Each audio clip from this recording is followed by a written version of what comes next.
کے دانے کے برابر نیکی ہوگی وہ بھی اس میں، رائی کے دانے کے برابر گناہ ہوگا وہ بھی اس میں. اور اللہ کہے تم ہی بتاؤ نا مجھ سے بڑھ کر انصاف کرنے والا کون ہوگا.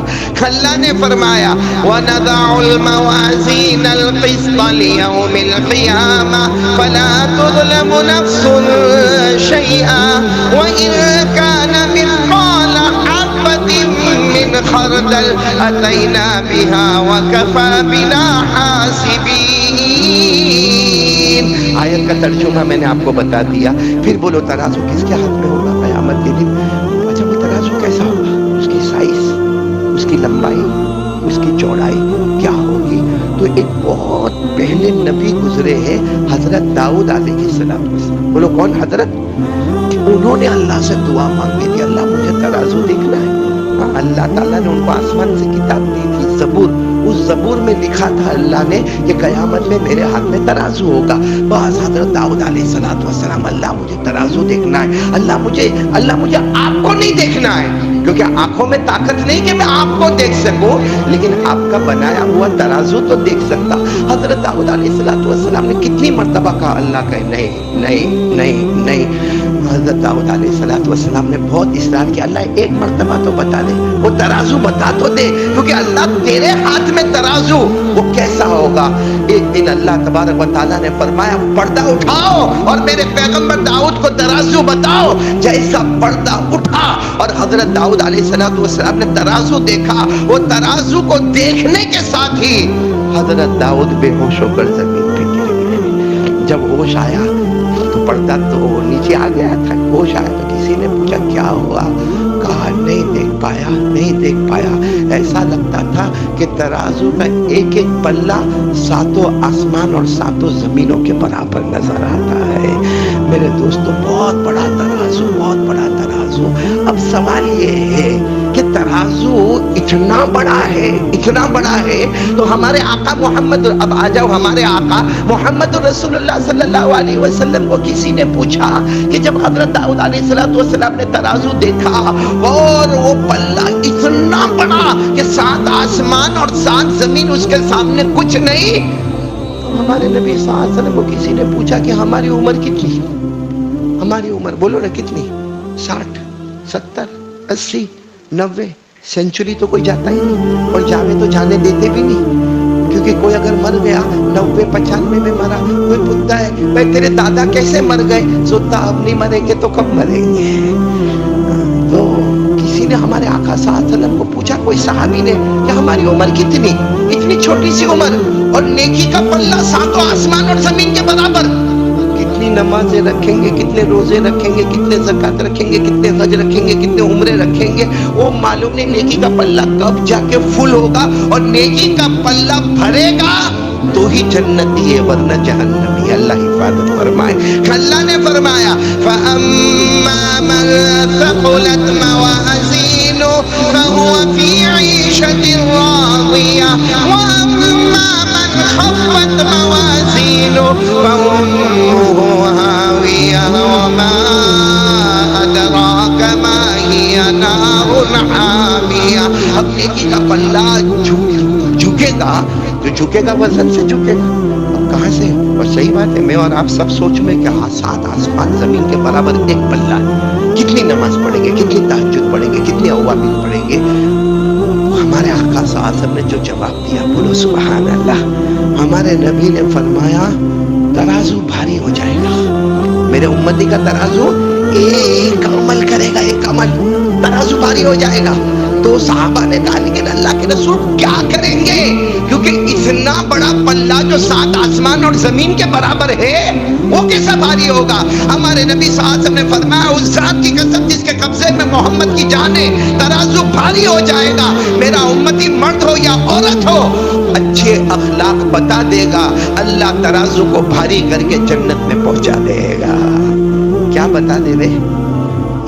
یہ موسم ہے اچھے اخلاق کا. اور اچھے اخلاق کس کو کہتے ہیں؟ میں نے آپ کو مٹھائی کا ڈبہ دیا نہیں؟ دینے والا نہیں دیا. آپ نے 2 گھنٹے کے بعد میرے گھر پہ کچھ بھیجا. یہ ہے محبت. اس کو ہمارے نبی نے فرمایا مکافات دل کا بدل کا آمنے سامنے. بولو آمنے سامنے. اچھے اخلاق کا مطلب یہ ہوتا ہے جو تم کو گالی دے، جو تم پر ظلم کرے، جس نے تمہارا حق مارا، جس نے بھرے بازار میں تمہاری غیبت کی، آج 2 رکعت نماز پڑھ کر اللہ کو کہو اللہ میں نے اس کو معاف کر دیا۔ اللہ اس کے پاس جا کر کہوں گا تو شرمندہ ہوگا، لیکن اللہ میرے بارے میں قیامت میں اس کو کچھ مت پوچھنا، کیونکہ اللہ معلوم ہے ایک امام شبلی رحمت اللہ علیہ کو کسی نے گالی دی، علامہ شبلی رحمت اللہ علیہ کو کسی نے گالی دی، بہت گالی دی، بڑے بازار میں گالی دی۔ علامہ شبلی رحمت اللہ علیہ نے 2 رکعت نماز پڑھی اور کہا اللہ اس کو معاف کر دینا، اللہ اس کو معاف کر دینا۔ تو کسی نے کہا چاہو اس کو جا کے کہو کہ میں نے معاف کر دیا اس کو، اس لیے معاف کر دیا کہ قیامت میں ہمارے نبی نے فرمایا اس وقت تک میں جنت میں نہیں جاؤں گا جب تک امت کا حساب کتاب مکمل نہیں ہوگا۔ اب میں اس کو معاف نہیں کروں گا، حساب کتاب چلے گا، میرے نبی کو قیامت میں انتظار کرنا پڑے گا اور وہ مجھے گوارا نہیں ہوگا۔ اور آج میں آپ کو جو واقعہ بتا رہا ہوں جس پر بات ختم کرنا ہے، اچھے اخلاق کس کو کہتے ہیں، میں آپ کو بتاتا ہوں۔ صحابہ کرام میں نمبر 1 کون؟ حضرت ابو بکر صدیق، نمبر 2 حضرت عمر، اور دونوں کے بارے میں قرآن میں جو آیا ہے دل پھڑک جاتا ہے۔ بولو نمبر 1 کون؟ حضرت ابو بکر رضی اللہ تعالیٰ عنہ، جن کے بارے میں اللہ نے فرمایا وَمَا لِأَحَدٍ عِندَهُ مِن نِعْمَةٍ تُجْزَى إِلَّا ابْتِغَاءَ وَجْهِ رَبِّهِ الْأَعْلَى وَلَسَوْفَ يَرْضَىٰ۔ یعنی اتنے آسان الفاظ میں اللہ نے فرمایا میرا ابو بکر میں تجھ سے راضی ہو گیا، یہ بتا دے کہ تو مجھ سے راضی ہوا یا نہیں۔ کیا شان ہو گیا حضرت۔ اور حضرت عمر کے بارے میں ایک آیت کریمہ آئی ہے جس کا بیک گراؤنڈ جاؤ کیا ہے، فَلَا وَرَبِّكَ لَا يُؤْمِنُونَ حَتَّىٰ يُحَكِّمُوكَ فِي مَا شَجَرَ بَيْنَهُمْ۔ اس کے بیک گراؤنڈ میں یہ لکھا ہے اللہ فرماتے میرا عمر زمین پہ بولتا جائے گا، ہم آسمان پر فیصلہ کرنے چلے جائیں گے۔ تو نمبر 1 بولو کون؟ نمبر 2 کون؟ دونوں میں کسی بات میں غصہ۔ بخاری شریف کی روایت ہے، کوئی انسان بولو انسان، کوئی بات بھی جس میں حضرت ابو بکر ناراض، بولو کس سے ناراض؟ حضرت عمر کس سے ناراض؟ حضرت ابو بکر جو غصے میں حضرت ابو بکر نے فرمایا اب میں تم سے بات نہیں کروں گا، میں تم سے۔ تو حضرت عمر نے کہا مجھے بھی کون سی ضرورت ہے بات کرنے کی، میں بھی تم سے بات نہیں کروں گا۔ تو حضرت ابو بکر وہ کہہ رہے ہیں میں تم سے بات نہیں کروں گا، اور غصے میں کھڑے ہو گئے۔ حضرت عمر نے کہا مجھے بھی کون سی ضرورت ہے تم سے بات کرنے کی۔ حضرت ابو بکر اپنے گھر کی طرف چلے، حضرت عمر اپنے گھر کی طرف چلے، کچھ قدم حضرت ابو بکر چلے ہوں گے، خیال آیا نہیں میرے نبی نے مجھے یہ نہیں سکھایا ہے، میرے نبی نے مجھے یہ نہیں سکھایا۔ حضرت ابو بکر واپس آئے، جب تک حضرت عمر اپنے دروازے پر پہنچ گئے تھے حضرت ابو بکر دوڑتے عمر عمر عمر عمر۔ تو حضرت عمر نے یوں مڑ کر دیکھا، کہا مجھے معاف کر دو نا عمر، جو ہوا سو ہوا، کس کی غلطی تمہاری میری چھوڑ دو، مجھے معاف کر دو نا۔ تو حضرت عمر بہت غصے میں تھے، یوں دروازہ اندر سے بند کر دیا، کڑی ماری بند کر دیا، اور کہا مجھے بات کرنے کی کوئی ضرورت نہیں ہے۔ اب کیا کرتے؟ حضرت ابو بکر بہت دیر تک دروازہ کھٹکھٹایا، عمر معاف کر دو نا۔ آج ہم میں سے کوئی ایسا ہے؟ ہم لوگ تو کیسے آوا دے پچھی جویا پڑے بھی۔ حضرت ابو بکر وہیں دروازہ کے، لیکن دیکھا کہ عمر تو دروازہ کھول ہی نہیں رہے، اور حضرت عمر کا غصہ، رعب، دبدبا۔ تو حضرت ابو بکر وہاں سے سیدھے جناب نبی کریم صلی اللہ علیہ وسلم کے پاس گئے۔ یہاں اندر حضرت عمر کا غصہ بھی ٹھنڈا ہوا، وہ بھی دھیرے سے دروازہ کھولے، دروازہ کھول کے پہلے گئے حضرت ابو بکر کے گھر میں، کہا یہاں نہیں ہے، سمجھ گئے یہاں نہیں ہوں گے تو کہاں ہوں گے؟ جناب نبی کریم صلی اللہ علیہ وسلم کے پاس ہوں گے۔ بس حضرت عمر رضی اللہ تعالیٰ عنہ آئے، اور جب حضرت عمر آئے انہوں نے منظر دیکھا کہ حضرت ابو بکر رو رو کر کچھ کہہ رہے، اور ہمارے نبی کے چہرے کا رنگ بدل رہا ہے، ہمارے نبی کے چہرے کا رنگ۔ حضرت عمر سمجھ گئے یہ میری کمپلین کے سوا کچھ نہیں ہے، یہ میری شکایت کے سوا کچھ نہیں ہے۔ اسے حضرت عمر وہیں سے چلاتے چیختے ہوئے آئے، ابو بکر معاف کر دو، ابو بکر مجھے معاف کر دو، ابو بکر مجھے معاف کر دو۔ جب ہمارے نبی کے قریب آئے، ہمارے نبی نے چہرے انور اٹھایا، کہا عمر میرے ابو بکر کو مت ستانا۔ کیا جملہ ہے ہمارے نبی کا، میرے ابو بکر کو مت ستانا۔ جس وقت میرے پاس جبرائیل آئے اور ایمان آیا کسی نے ساتھ نہیں دیا، سب سے پہلے ساتھ دیا تو میرے ابو بکر نے ساتھ دیا.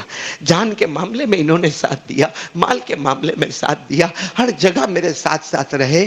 تو حضرت عمر کہنے لگا اللہ کے رسول میں معافی مانگنے کے لیے آیا ہوں. میرے دوستو حضرت عمر معافی مانگتے اس سے پہلے حضرت ابو بکر کھڑے ہو گئے، عمر کو گلے لگایا، کہا مت کہنا کہ میں نے معاف کیا، اتنا کہہ دے کہ تو نے ابو بکر کو معاف کر دیا، اتنا کہہ دے کہ تو نے ابو بکر کو معاف کر دیا. میرے پیاروں یہ مہینہ ہے، میں یہ تو نہیں کہوں گا کہ کس کس کو ہم نے ستایا، کس کو گالی دی. آپ کو بولتے نا کہ صاحب البیت ادرا بما فی، گھر والے کو زیادہ معلوم گھر میں کیا ہوتا ہے. میرے کو زیادہ معلوم میں کیا کرتا ہوں، آپ کو زیادہ معلوم آپ کیا کرتے ہیں. لیکن میرے پیاروں یہ شب برات جو رات تھی نا، یہ رات اب سمجھو سب اچھی اچھی رات آ رہی ہے. اور پھر رمضان کی جب رات آئے گی، بولو سبحان اللہ، بولو سبحان اللہ. رمضان کی رات آئے گی، اولہ رحمت و اوسطہ مغفرت و آخرہ عتق من النار.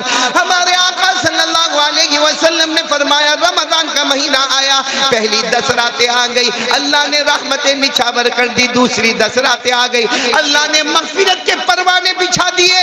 اور آخری 10 راتوں کی تو قسم اللہ قرآن میں کھا رہے. اللہ فرما رہے والفجر، آگے ولیال عشر. اللہ نے آخری 10 راتوں کی قسم کھائی ہے. کیوں قسم کھائی؟ کیونکہ ہمارے نبی نے بڑے شان کے ساتھ کہا رمضان کی آخری 10 راتیں آ گئی، اللہ نے میرے امتیوں کو جہنم سے آزاد کر دیا. تو میرے پیاروں آپ کو معلوم ہوگا اگر کوئی ظالم ہوگا، ظالم سمجھتے ہو نا، ظلم کیا ہوگا، کسی کا قرضہ لیا نہیں دیتا ہے، کسی کو گالی دیا اور معافی مانگنے کو تیار نہیں، کیونکہ وہ تو نوکر ہے. میں سیٹ ہوں، میں کہا معافی مانگوں، میں کیوں معافی مانگوں. اور میں تو کہتا ہوں چھوڑو، کسی نے اب تک اپنی ماں سے بھی معافی نہیں مانگی ہوگی، اپنے ابا سے بھی معافی نہیں مانگی ہوگی. تم کتنے بھی بڑے کاروبار والے بن جاؤ مگر ماں کے درجے کو نہیں پہنچ سکتے نا، باپ کے درجے کو نہیں پہنچ. اور جب تک ماں باپ راضی نہیں ہوں گے، شب برات ہو یا شب قدر ہو، پوری رات پیشانی ماتھے کو سجدے میں گھستے جاؤ، پیشانی گھس جائے گی مگر اللہ ایک بھی گناہ معاف نہیں کرے گا. یہ قاعدہ ہے، بلکہ لکھا ہے جس کے ماں باپ ناراض ہوں گے نا، لاکھ کوشش کر لے، موت کے وقت اس کو کلمہ بھی نصیب نہیں ہوگا. صحابہ کا مقام کتنا اونچا تھا کہ نہیں اونچا؟ بھئی صحابہ کے مقام کو کوئی پہنچ سکتا؟ صحابہ کے بارے میں کوئی یہ نہیں کہہ سکتا کہ وہ غلط تھے. کہہ سکتا کوئی؟ کیونکہ ہمارے نبی نے فرمایا اصحابی کالنجوم فبأیہم اقتدیتم اہتدیتم. ہمارے نبی نے کہا میرے سارے صحابہ ستاروں کی طرح ہے، کسی کا دامن تھام لو جنت کا دروازہ نصیب ہو جائے گا. اور ہمارے نبی نے، اللہ نے فرمایا رضی اللہ عنہم، سارے صحابہ سے اللہ راضی ہو گئے. لیکن آپ کو معلوم ہے نا ایک صحابی جن کا نام تھا علقمہ، کیا نام؟ بہت عبادت، کبھی تہجد نہ چھوٹے، موت کے وقت کلمہ نہیں ملتا ہے، گھر والے جمع ہیں، وہ کلمہ پڑھنے جا رہے، لا الہ ختم، لا الہ ختم، گھر والے حیران، اوابین پڑھنے والے، تہجد پڑھنے والے. ہمارے آقا صلی اللہ علیہ وسلم کو خبر پہنچائی. ہمارے نبی کا پہلا سوال الہ ام حیہ، ماں ہے گھر میں؟ ماں ہے. تو پتا چلا ماں ہے مگر ماں کو ساتھ میں رکھتے نہیں ہیں. بہت زمانے سے ماں سے جھگڑا ہوا ہے اور ماں دوسری جگہ رہتی ہے، جیسا آج ہمارے سماج میں ہوتا ہے، ماں دوسری جگہ رہتی ہے اور بیٹا دوسری جگہ رہتا. ہمارے نبی نے فرمایا ماں کو بلاؤ، ماں کو بلاؤ. جب ماں آئی، اب بیٹے کو یہ حال میں دیکھا، ماں کی ممتا تو ماں کی ممتا ہے، بیٹے کو یہ حال میں دیکھا. ہمارے نبی نے کیا فرمایا؟ معاف کر دو نا اپنے بچے کو. ہمارے نبی نے کہا تو ماں کہنے لگی سالوں سال سے مجھ سے بات نہیں کرتا، کیا معاف کر دو، کیا معاف کر دو، میں معاف نہیں کروں گی. وہ صحابی ہے اور ماں بھی صحابیہ ہے، کہتے نا میں معاف نہیں کروں گی، سالوں سال سے مجھ سے بات نہیں کرتا، کیا معاف کروں گی. ہمارے نبی نے فرمایا بلال جاؤ جنگل میں جاؤ، لکڑیاں لاؤ اور لا کے اس کو جلاؤ اور زندہ علقمہ کو اس میں ڈال دو. علقمہ کو اٹھاؤ، زندہ آگ کی لکڑیوں میں ڈال دو. میرے دوستو ماں کہنے لگی اب میرا بیٹا ابھی زندہ ہے، ابھی زندہ ہے، اب ماں کے سامنے بیٹے کو آگ میں ڈالو گے؟ کا میں ڈالوں گا وہ اچھا ہے، ورنہ قیامت میں اللہ ڈالے گا تو وہ آگ بہت خطرناک ہے۔ ماں نے کہا نانا انا راضیۃ عنہ، میں راضی ہوں، میں نے معاف کر دیا، میں نے میرے بیٹے کو معاف کر دیا۔ وہ علقمہ جن کے بارے میں لکھا یتقلب من جنب الی جنب ولا تجری الکلمۃ علی لسانی، وہ علقمہ کے بارے میں لکھا تھا لوٹ پوٹ ہو رہے تھے، لا لا الہ لا لا لا الہ صرف زبان سے نکلتا تھا۔ یہاں ماں نے کہا میں نے معاف کر دیا، علقمہ نے پڑھا لا الہ الا اللہ محمد الرسول اللہ صلی اللہ علیہ وسلم، اور آنکھیں بند ہو گئی۔ ہمارے نبی نے فرمایا یاد رکھو، ماں باپ ناراض تو اللہ رسول ناراض، ماں باپ راضی تو اللہ رسول راضی۔ اور کہا جس نے ماں باپ کو ستایا لاکھ کوشش کر لے موت کے وقت کلمہ بھی نصیب نہیں ہوگا۔ اس لیے شعبان مہینہ ہے، وقت ختم ہو گیا ہے، ارادہ کرو، دو کام کا ارادہ کر لو۔ ایک تو جیسے میں نے حضرت ابو بکر والا، ویسا نہیں تو تھوڑا تو کر سکتے ہو نا، بھائی مت سامنے والے کے پاس مت جاؤ، اللہ کو کہہ دو نا اللہ اس نے ظلم کیا، اللہ اس نے ستایا، اللہ اس نے یہ کیا، اللہ اس نے غیبت کی، اللہ سب کو معاف کر دیا، اس کے بدلے اللہ تو میرے کو معاف کر دے۔ کر سکتے کہ نہیں کر سکتے ایک کام؟ اور دوسرا کام آج سے ارادہ کرو، ایک بڑا گناہ نہیں کرو گے، اور وہ ہے 5 وقت کی نماز۔ کون کون تیار ہے؟ کون بہت کمینہ ہے قسم اللہ کی، اس سے بڑا دھوکے باز کتا جس کو ہم گلی میں دیکھتے ہیں، ڈاگ کتا ہوتا نا، پتھر مارتے، دھکا مارتے، کھانا دیا نہیں دیا، لیکن وہ کتا بھی جانتا ہے کہ جو مالک نے میرے کو روٹی دی اس کا دروازہ نہیں چھوڑنے کا۔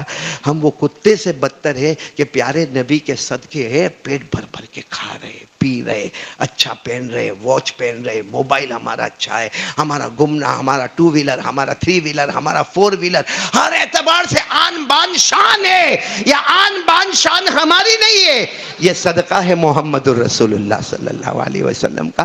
وہ کتے کو تو معلوم ہے کہ مالک سے وفاداری کرنے کا، ہم کو کیوں نہیں پتا چلتا کہ ہمیں پیارے نبی سے وفاداری کرنے کا؟ اور نبی سے وفاداری کا پہلا قدم ہے 5 وقت کی نماز۔ اللہ ہم سب کو عمل کی توفیق عطا فرمائے، آمین یا رب العالمین، وآخر دعوانا ان الحمدللہ رب العالمین۔ بھائی وہ عصر کے بعد کا کارڈ ملے گا جو ہر جمعہ، یہ نہیں کہ آج کی جمعہ، ہر جمعہ کو عصر کے بعد یہ 80 مرتبہ درود پڑھنے کا جو کارڈ آپ کو ملے گا، انشاءاللہ ہمارے نبی نے فرمایا 80 سال کے گناہ بھی معاف ہوں گے اور 80 سال کی عبادت نامہ اعمال میں لکھی جائے گی۔